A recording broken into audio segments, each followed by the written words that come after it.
തെരഞ്ഞെടുപ്പിൽ ഇത്രയും പുതിയ തലമുറയ്ക്ക് പരിഗണന കിട്ടുമെന്ന് എനിക്ക് ഉറപ്പാണ്. മറ്റു പാർട്ടിക്കാരും ചിന്തിച്ചു കാണില്ല. മുസ്ലിം ലീഗാണ് അത് ഏറ്റവും കൂടുതൽ അതിന് ഇനിഷ്യേറ്റീവ് എടുത്തത്.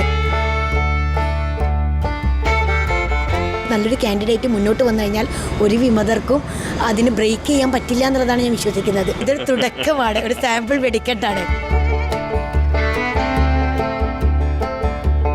വർഷം 1921 ഇന്ത്യൻ സ്വാതന്ത്ര്യ സമരം കൊടുമ്പിരി കൊള്ളുന്ന ആ വർഷം. ആ സമയത്ത് മലപ്പുറം പൂക്കോട്ടൂരിൽ ബ്രിട്ടീഷുകാർക്കെതിരെ പോരാടി 300-ലധികം പേർ ഇന്ത്യ രാജ്യത്തിനു വേണ്ടി രക്തസാക്ഷികളായി. അതേ പൂക്കോട്ടൂരിൻ്റെ മണ്ണിലാണ് നമ്മളിപ്പോൾ അഭിമാനത്തോടെ നിൽക്കുന്നത്. ആ രക്തസാക്ഷികളുടെ ഓർമ്മകൾ തുടിക്കുന്ന മണ്ണിൽ. ഇവിടെ ഈ പൂക്കോട്ടൂർ ഡിവിഷൻ എന്നുള്ളത് മലപ്പുറം ജില്ലാ പഞ്ചായത്തിൽ മുസ്ലിം ലീഗിന് വലിയ ആധിപത്യമുള്ള ഡിവിഷനാണ്. ഇത്തവണ ഇവിടേക്ക് മുസ്ലിം ലീഗ് മത്സരിപ്പിക്കുന്നത് MSFൻ്റെ സംസ്ഥാന ഉപാധ്യക്ഷയായിട്ടുള്ള ആയിഷ ബാനുവിനെയാണ്. ആയിഷ ബാനുവിന് ഏറ്റവും സുരക്ഷിതമായ സീറ്റ് മുസ്ലിം ലീഗ് നൽകിയെന്ന് തന്നെ പറയാം. ആയിഷ ബാനു ഇപ്പോൾ കേരള വിഷൻ ന്യൂസിനൊപ്പമുണ്ട്. പറഞ്ഞത് സത്യമല്ലേ? കഴിഞ്ഞ തവണ 19,000 വോട്ടിൻ്റെ ഭൂരിപക്ഷം മാത്രം 19,000 വോട്ടാണ്. ആ ഒരു അത്രയും സുരക്ഷിതമായ സീറ്റല്ലേ മുസ്ലിം ലീഗ് നൽകിയത്? സത്യം പറഞ്ഞാൽ ഒരുപാട് സന്തോഷമുണ്ട്. കാരണം എൻ്റെ ജീവിതത്തിൽ ആദ്യത്തെ കന്നി അംഗമാണ്. അതുതന്നെ പൂക്കോട്ടൂർ പോലെ ചരിത്രപ്രസിദ്ധമായ ഒരു ഡിവിഷനിൽ വരാൻ സാധിക്കുകയും മുസ്ലിം ലീഗിനെ സംബന്ധിച്ചിടത്തോളം ഏറ്റവും വേരോട്ടമുള്ള ഒരു ഡിവിഷനിൽ തന്നെ മത്സരിക്കാൻ അവസരം തരികയും ചെയ്തത് ഞാൻ ആദ്യം തന്നെ പാർട്ടിയോട് നന്ദി പറയുകയാണ്. അതിൽ തന്നെ എനിക്ക് ഏറ്റവും വലിയ സന്തോഷം പൂക്കോട്ടൂരിൽ തന്നെ ആദ്യമായിട്ടാണ് ഒരു MSFൻ്റെ ഒരു ഭാരവാഹി കാൻഡിഡേറ്റായിട്ട് വരുന്നത്. അപ്പോൾ അത്രയും പാർട്ടി പരിഗണിച്ചു എന്നുള്ളതാണ്. പാർട്ടി പുതിയ തലമുറയെ ഏറെ ആവേശത്തോടെ ഉൾക്കൊള്ളുന്നുണ്ട്. ഞങ്ങളെ മറ്റുള്ളവർക്ക് മുന്നിൽ പ്രസൻറ്റ് ചെയ്യാൻ അവർ കൂടുതൽ ഊർജ്ജസ്വലത കാണിക്കുന്നുണ്ട് എന്നുള്ളതിൽ ഒരുപാട് സന്തോഷമുണ്ട്. ആയിഷ ബാനു എന്ന് പറയുമ്പോൾ പൊതു സമൂഹത്തിൻ്റെ മനസ്സിലേക്ക് ഓടിയെത്തുന്ന ഒരുപാട് മുഖങ്ങളുണ്ട്. സർവ്വതലസ്പർശിയായിട്ടുള്ള ഒരു വ്യക്തിത്വം, ഒരു ബഹുമുഖ പ്രതിഭ എന്നുള്ളത്. പ്രാസംഗികയാണ്, എഴുത്തുകാരിയാണ്, മറ്റ് മാപ്പിളകല അക്കാദമിയുമായി ബന്ധപ്പെട്ട് പ്രവർത്തിക്കുന്നയാളാണ്.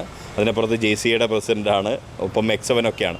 ഈ JCA, X7 ഇതുപോലുള്ളവർ ഒക്കെ വോട്ടായി ആയിഷ ബാനുവിന് പ്രതീക്ഷിക്കുന്നുണ്ടോ? ഉറപ്പായിട്ടും ഉണ്ടാകുമെന്നാണ് പ്രതീക്ഷ. കാരണം JCAയിലൊക്കെ ഉള്ള എൻ്റെ ഒരുപാട് സുഹൃത്തുക്കളുണ്ട്.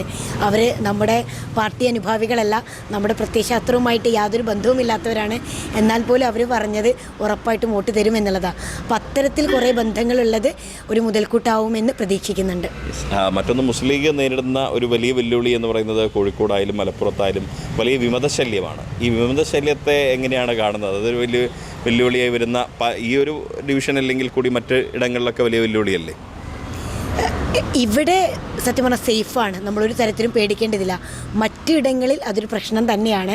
പിന്നെ നമ്മൾ വിമതരായി നിൽക്കുന്നവരെ ചേർത്ത് നിർത്താൻ കൂടുതൽ ആളുകളില്ല എന്നുള്ളതാണ് ഒരു യാഥാർത്ഥ്യം.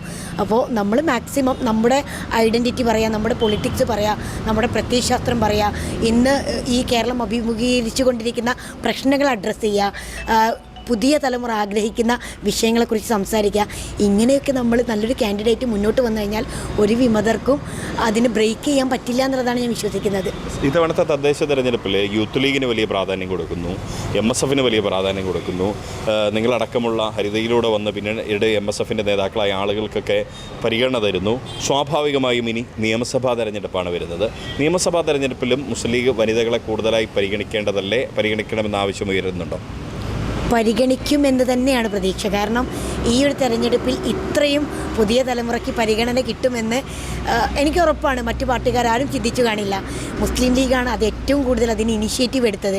അത് കണ്ടിട്ടാണ് മറ്റു പ്രസ്ഥാനങ്ങൾ പോലും അങ്ങനെ മുന്നോട്ട് വന്നത് എന്നാണ് ഞാൻ വിശ്വസിക്കുന്നത്. അതുകൊണ്ട് വരാനിരിക്കുന്ന നിയമസഭയിലും നമുക്ക് വലിയൊരു മാറ്റം കാണാൻ സാധിക്കും, അതൊരു സംശയവുമില്ല. ഇതൊരു സൂചനയാണ് അതിൻ്റെ. അതെ, ഇതൊരു തുടക്കമാണ്, ഒരു സാമ്പിൾ വെടിക്കെട്ടാണ്.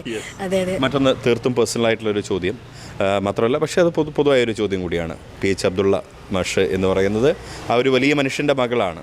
സ്വാഭാവികമായിട്ടും അദ്ദേഹം വാഗ്മിയായിരുന്നു, എഴുത്തുകാരനായിരുന്നു, നേരത്തെ പറഞ്ഞ പോലെ ഒരു ബഹുമുഖ പ്രതിഭയായിരുന്നു. ഈ സമയത്ത് ആയിഷ ബാനുവിൻ്റെ സ്ഥാനാർത്ഥിത്വം കണ്ട് ഏറ്റവും കൂടുതൽ സന്തോഷിക്കേണ്ട വ്യക്തിത്വമായിരുന്നു. എത്രമാത്രം ഉപ്പയും മിസ് ചെയ്യുന്നുണ്ട്? സത്യം പറഞ്ഞാൽ നല്ലോണം മിസ് ചെയ്യുന്നുണ്ട്. കാരണം ഞങ്ങളുടെ വീട്ടിൽ ഏറ്റവും ആവേശമുള്ള ഒരാൾ ഉപ്പയാണ്. ബാക്കി ആർക്കും അങ്ങനെ പൊളിറ്റിക്കലി ഭയങ്കര ആവേശമൊന്നുമില്ല. അപ്പോൾ ഉപ്പ ഞാൻ സ്ഥാനാർത്ഥിയായിട്ട് വരുമ്പോൾ ഉപ്പ ഉണ്ടായിരുന്നെങ്കിൽ അപ്പോൾ തന്നെ ഒരു 100 കോൾ മിനിമം പോയിട്ടുണ്ടാകും. എല്ലാവരോടും ആവേശം പറയും, വീട്ടിലേക്ക് എല്ലാവരെയും വിളിച്ചു വരുത്തും, ഒരു മീറ്റിങ്ങൊക്കെ കൂടും. ഉപ്പ അതിൻ്റെ എല്ലാ കാര്യങ്ങളും ഉപ്പ തന്നെ ഇനീഷ്യേറ്റീവ് എടുക്കും. സത്യം പറഞ്ഞാൽ ആ ഒരു അനാഥത്വം എനിക്കുണ്ട്.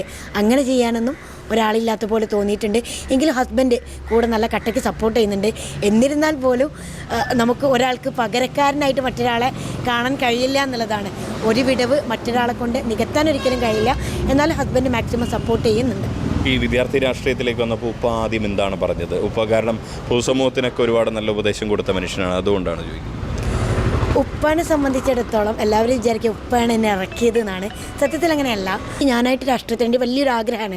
ചെറുപ്പം മുതലുള്ള ഒരു വലിയൊരു ആംബിഷനായിരുന്നു പൊളിറ്റീഷ്യൻ ആവുക എന്നുള്ളത്. ഞാൻ ഇറങ്ങിയപ്പോൾ ഉപ്പ എന്നെ തടഞ്ഞില്ല. ഉപ്പ എനിക്ക് നല്ല നിർദ്ദേശങ്ങളൊക്കെ തന്നു. സൂക്ഷിക്കേണ്ട കാര്യങ്ങളെക്കുറിച്ച് കൃത്യമായിട്ട് പറഞ്ഞു തന്നു. ഇതിൽ നമ്മളറിയാത്ത, നമ്മൾ ചെറിയ കുട്ടികളാണല്ലോ, നമ്മൾ ഇറങ്ങുന്ന സമയത്ത് ഒന്നും അറിയില്ല, എന്താ രാഷ്ട്രീയം എന്നറിയില്ല. അപ്പോൾ അതിനെക്കുറിച്ച് എനിക്ക് എല്ലാ വശങ്ങളെക്കുറിച്ചും പൂർണ്ണ ബോധ്യം തന്നിട്ടാണ് ഉപ്പ എന്നെ ആ കളരിയിലേക്ക് ഇറക്കിയത് എന്നുള്ളതിൽ എനിക്ക് സന്തോഷമുണ്ട്. കാരണം ഇപ്പോഴും ചില കാര്യങ്ങളൊക്കെ ചെയ്യുമ്പോൾ എനിക്ക് ഇപ്പോൾ തന്ന നിർദ്ദേശങ്ങൾ എൻ്റെ മനസ്സിലിങ്ങനെ തികട്ടി വരാറുണ്ട്. ആ പിതാവിൻ്റെ നല്ല പേര് നിലനിർത്തുന്ന നല്ല മകളാവട്ടെ, നല്ലൊരു ജനപ്രതിനിധിയായിട്ട് ആശംസയാണ്. Thank you. ആയിഷ ബാനുവാണ്. പ്രത്യേകിച്ച് നേരത്തെ പറഞ്ഞ പോലെ ചരിത്രമുറങ്ങുന്ന പൂക്കോട്ടൂർ ഡിവിഷനിലാണ് മത്സരിക്കുന്നത്. മൃഗീയ ഭൂരിപക്ഷം മുസ്ലിം ലീഗിനുള്ള ഇടമാണ്. ഇവിടെ സ്വാഭാവികമായും ആയിഷ ബാനു ഇനി പാർലമെൻ്ററി രാഷ്ട്രീയത്തിലേക്ക് കൂടി കടന്നു വരികയാണ്. ക്യാമറ പേഴ്സൺ അരുൺ മുടക്കുന്നതിനൊപ്പം Riyas KMR, Kerala vision news, Malappuram.